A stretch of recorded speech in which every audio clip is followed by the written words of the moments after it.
బడులల్లో మన ఊరు మనబడి అనేటువంటి కార్యక్రమానికి ఇప్పటికి 360,00,00,000 ఇవ్వాలి. ఎగ్జాంపుల్ నా విలేజ్‌దే చెప్తున్నాను.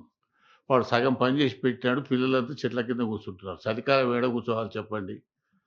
నేను నా విలేజ్ విషయం ఇప్పటికి 1 ఇయర్ నుంచి చెప్తా ఉన్నాను. ఇక్కడ ప్రిన్సిపల్ సెక్రటరీ యోగితారాణి గారు ఉన్నారు. వారికి పర్సనల్ లెటర్ రాసినాను. డిప్యూటీ సీఎం గారికి చెప్పినాను. సీఎం గారికి చెప్పినాను. మీరు ఇంత పేమెంట్ చేస్తున్నారు. 360,00,00,000 మన ఊరు మనబడి చేసడం ఒక భాగం.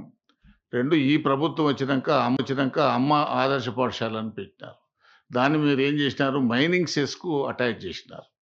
ఆ మైనింగ్ సెస్ వచ్చిన దగ్గరనైతేనే కొంత పేమెంట్లు ఇస్తున్నారు. లేని దగ్గర అవి గూడా ఆగిపోయినటువంటి పరిస్థితి ఉన్నది.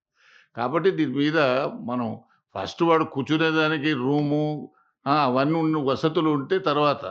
ఇప్పటికే మనకు గవర్నమెంట్ స్కూళ్ళల్లో డ్రాప్ ఔట్స్ ఎక్కువైపోయినాయి. మనం గతంలో చెప్పిన లెక్కల ప్రకారమే 24, 25లో 18.5 లక్షల మందే ప్రభుత్వ పాఠశాలలో ఉన్నారు. 36 లక్షల మంది ప్రైవేట్ పాఠశాలలో ఉన్నారు. ఈ సంవత్సరం 3 లక్షల మంది చేర్చినామని చెప్పినారు గానీ అది ఉత్తదే. 30,000 మంది కూడా కొత్తగా చేర్చుకోలేదు. లెక్కలు మాత్రం పంపిస్తున్నారు. దయచేసి ఈ మన ఊరు మనబడికి సంబంధించిన పేమెంట్స్ ఇవ్వండి. చిన్న చిన్న కాంట్రాక్టర్లు.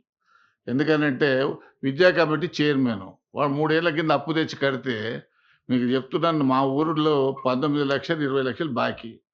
వాడు బాధపడలేక నేను 5,00,000 ఇచ్చినాను వానికి. అరే! నీ బిల్లు వచ్చిందని మళ్ళా నాకు వాపసు తెచ్చియమని.